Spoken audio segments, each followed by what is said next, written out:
playing in.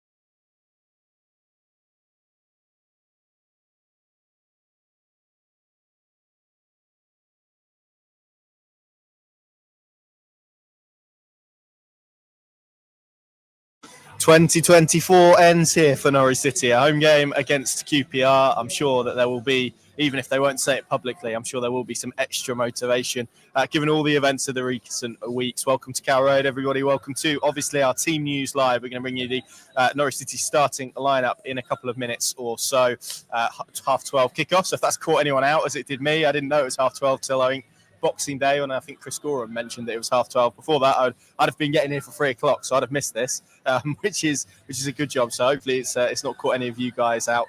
And about a minute or so to go with team news. And Paddy, before we delve into that when it drops, it felt like a bit of a period of opportunity. 2 home games against teams that Norwich City would hope to be beating at this place. And given the events of the last few weeks, I'm sure there's some extra percentage that of motivation for them, given everything that's happened since that Loftus Road game earlier this month.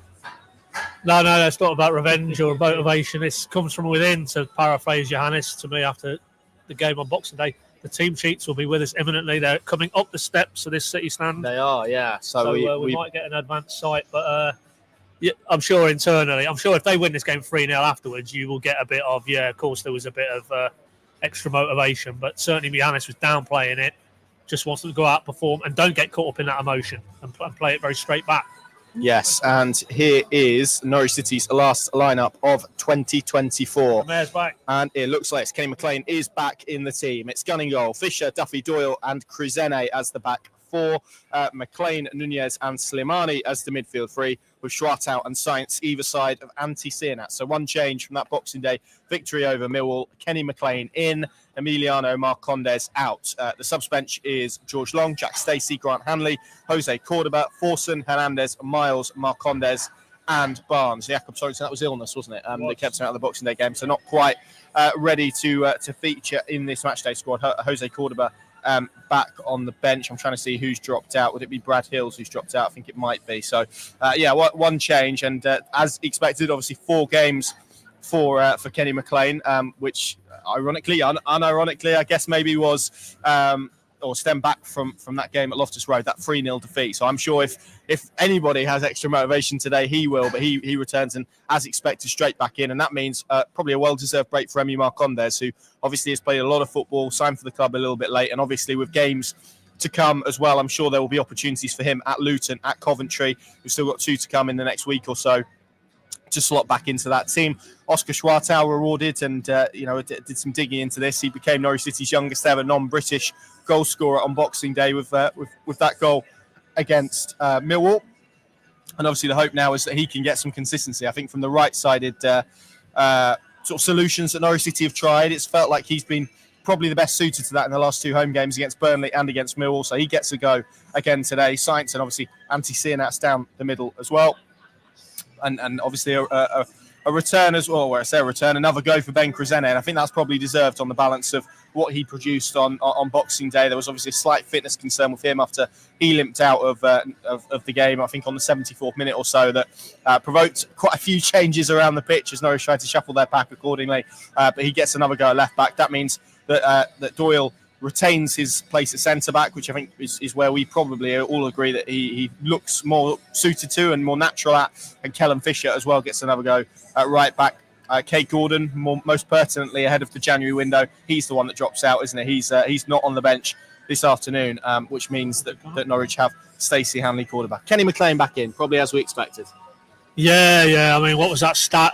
Just in this 8-game suspension block, they've won 1 of those 8, and that was the other day against Millwall. Yeah, 1 in 13, I think, spanning broader season. Yeah, so one man maketh a team. Well, it feels that way with him at the moment in this cycle, in this evolutionary path that the club are on now. He spans eras. I was just looking at that QPR team. Kieran Morgan, who of course was Kenny McLean wrong on the screen. Involved. Have they? They have. There's Kenny McLean rather than Kenny McLean. Is that his brother? He hopes to stay McLean, doesn't he, for the rest of the season? Yeah, Kieran Morgan is. It will obviously bring you the full QPR team in a moment, but he does start. Well, he was the one on the other end of it who I think was initiating to the referee. What were the exact words? Elbow. You've elbowed me. You've elbowed me. That was quite clear. What we're talking about. We're talking about the retrospective 4-game ban relating to an incident in the QPR game. The officials didn't see it. The match officials. It was picked up subsequently, and it was that. Yeah, supposedly Kenny McLean's reached the threshold of violent conduct with an elbow on Kieran Morgan. I don't buy that from the footage. What about the Brighton one the other day? Did you see that? I saw that. That's Yeah, interesting. He missed though, didn't he? So well, yeah, but it's about intent, isn't it? No. It's just not Kenny McLean, is it? Don't worry about it. Don't worry about it. Yeah, but that was a far more aggressive action for me than Kenny McLean. But we don't need to open that can of worms. He served at his back, and he may be coming into close contact with teenager Morgan. So let's see. Watch the throw-ins. It'll be interesting to see if either of them go down. With them two, if them two are in the vicinity of the pitch. Hopefully, Kenny McLean's experienced enough to get the job done, and maybe leave a bit on him towards the end of the game. Yeah, in a Roy Keane, Alfie Haaland maybe type of way. I'm sure that young man is going to get a nice reception at Carrow Road today after all that unfolded. But that means Emi Marcondes drops out, Paddy, which I think, given the way that he's performed, I was looking the other day actually, 3 goals in 15 for Norwich City. That's his highest return in Championship football in his spells at Brentford and Bournemouth. I think it's 5 goal contributions in total. He has been very productive, but given the volume of games, given the games that are ahead, you can understand why, maybe this game with McLean back, Torp has just decided to dip him out. Because it didn't work, did it, at QPR when he pushed him to the right? It didn't, no, you're right, yeah. And come on, Schwartau, the way he's nailed it down against Burnley and then against Millwall, he deserves another goal on the right-hand side. Knowing that he's a young man, it'll be a bit up and down, but just he's on that up, so ride that wave, really. So for me, that's the perfect selection, really. And you've obviously got Marcondes, if the game dictates, to come on, very intelligent player, adding goals and contributions at the top end of the pitch. So what a great one to throw into the mix if required today. And you probably couldn't see a scenario where maybe they do, if it goes to plan, Nunes for 60-65 again, get him off and get Marcondes on. And that's not really going to lessen Norwich too much in terms of that central midfield. So, and that's what it's all about now for Giannis going into the second half of the season. There's a question I saw there earlier about how far away, Paul Gardner was asking how far away is Sargent. Not very. I think it's safe to say. I think the last message was, did you bowl it out when he said early part of New Year? Cov, wasn't it? Cov, potentially. Yeah, so another week maybe. You've got Liam Gibbs to throw back in. You've got Gabe Forsyth. And if we can just keep majority of those fit, then we're going to have a much stronger, from Giannis' point of view, bench to change games up. And that's what you're going to need over the course of this period particularly, where it comes thick and fast. And it's not that long before they're into the Luton cycle, then Cov. So Marcondes out makes a lot of sense for me today. Yeah. Same back four, another go for Ben Cruzene. I think that's probably deserved, isn't it? On the balance of what he produced on Boxing Day, was probably very unfortunate not to get what was an excellent, would have been an excellent assist for Oscar Schwartau with what was. I can sort of imagine it as we look out to the pitch, because we were right in favour. It was a beautiful cross, wasn't it? But his overall performance was very productive. Yeah, he looked like a young man who was keen to make the most of a fairly rare opportunity now, and. Yeah, I like he just because he's a natural left-sided player. It's not pegs in round holes, is it? He just feels more natural. He offers that balance, typified by, as you say, that action right in front of us here, where he's gone along the touchline naturally, no problem facing that ball to the back post for Schwartau. So, but as Giannis said, he came off with tiredness because he's not had a lot of minutes. So again, you think they might need to potentially second half look at changing it up. But as a unit, I thought that worked quite well. They came under a bit of pressure in the second half against Millwall, but I don't remember Gunny really being called on too much, so the organisation was still pretty solid. And yeah, as you said earlier, Doyle, centre of the back four, he has to play there. He's not a left back. It's pretty evident to me now. He gets exposed against the better operators, Dokes of this world in this league. So if you're going to play him in the middle, and maybe Cordoba might just have to bide his time a little bit now, because there's a lot to like in that Doyle and Duffy axis, I think. But yeah, it'd be good to see Cruzeni get another go today. And if he backs up what he did against Millwall, then going back to my previous point, it's all about nice dilemmas now of the right variety, not how we're going to fill a bench, how we're going to have players on who can affect the game because there was a period, as we know, not all that long ago, they didn't really have that. I'm thinking Cardiff, I'm thinking Sheffield Wednesday, Bristol City here. We don't really want to go back to that cycle if we can avoid it. No, and it's nice to be in a position. I think we spoke about this probably at Loftus Road, and it all got derailed by the suspension to Kenny McLean. But that even to have that midfield dilemma now, but to have at least one of those options that you can bring into a game, and it doesn't feel like it's going to disrupt the game perhaps as much as some of the subs that they've made, where perhaps the profile of player that they're bringing on doesn't quite align with the way that they want to play. And it felt, whilst we're on the theme of that back four, that it felt a lot more balanced. Like they had a lot more balance to that team because they had the mobility in both flanks, the technical quality of a Fisher and the athleticism of Crizene, and it was obviously Crizene's cross for Schwartau's goal as well. So it did feel a lot more balanced having Doyle centrally and having someone with a bit more athleticism and a bit more mobility on that left side. Yeah, it does. It's a better fit. It's better from his point of view, I think, the type of defender he is. Far more comfortable on the ball, stepping in. And he can showcase his passing range. And for Crizene, like I said earlier, you know, he's a more natural left-sided option than a Fisher or a Stacey being shoehorned in there from the right-hand side. So, and you know, they clearly in the summer thought there was a something to work with in terms of quite clearly a player who's at Aston Villa. You know, there's raw material there, and like Schwartau, and maybe Schwartau's now stepped forward and moved a bit ahead in terms of that development path. And you could argue the other way. Forson, unfortunately, has probably stalled and gone back a little bit from what he showed initially. That's what it's all about now. It's these younger types, bringing them in and hopefully giving an environment where, like a Schwartau, they can really feel comfortable and really start to put their personality on championship games of football, which he is starting to do. And if we get more evidence of that from Crizene today, then that's a nice situation building there because, you know, maybe that first half of the season, it did feel like it was Doyle. And if it wasn't Doyle, then you're scratching around a little bit and maybe trying to have to match a little bit from players, like you said there, who naturally aren't left-sided options defensively. So, yeah, good to see him build, hopefully, on what we saw against Millwall. Let's bring you that QPR 11 then. They have had some issues at centre-back. Both of the centre-backs that played in that 3-0 win at Loftus Road, which was Steve Cook and was Liam Morrison, they are both injured. So that means that they went with Morgan Fox and Jake Clark-Salter of Swansea, a pair who are just returning from injury. Morgan Fox retains his place. They've got Nadi in goal, Ashby Dunn, Fox and Powell as the back four. Anderson and Field as the midfield two.